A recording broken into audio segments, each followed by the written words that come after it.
Наместо да се преполнуваат гробиштата со храна, да се нахрани некој што навистина е гладен. Со овој јасен и емотивен апел протоиереот Добрица Јанев ги повикува верниците да ја преиспитаат долгогодишната навика на раздавањето по гробиштата.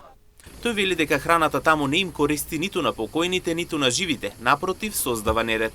Подоцна се собираат кучиња кои храната ја газат, јадат и ги поганат гробиштата.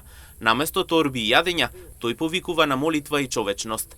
Помалку по гробиштата, повеќе за сиромашните. Е пораката која според Јанев е вистинската смисла на верата.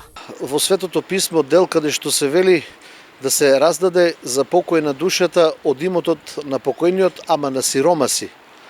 И сега ние со текот на времето нашиот народ, сакајки или не сакајки, го има тоа малку и претерано.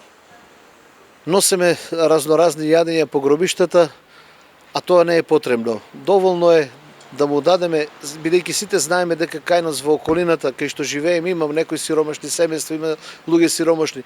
Подобро ќе биде на нив да им купиме храна за 2 дена, за 3 дена, не е битно колку мислиме да потрошиме, подобро ќе биде на тие сиромашни семејства да дадеме, него ли што се раздава по гробиштата, па потоа се фрла, се остава на гробот, па кучиња после газат, јадат, ги поганат гробиштата.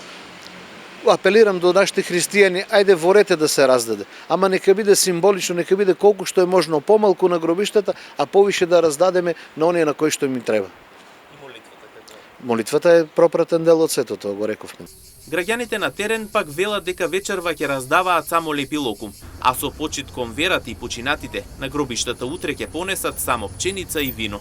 Па локумче да се раздаде, вино се носе на гробо и лепче. Пченичка, лепче и лукумче толку. Пченица, лепче, тоа е најглавното, винце и лукумче, благо и тоа.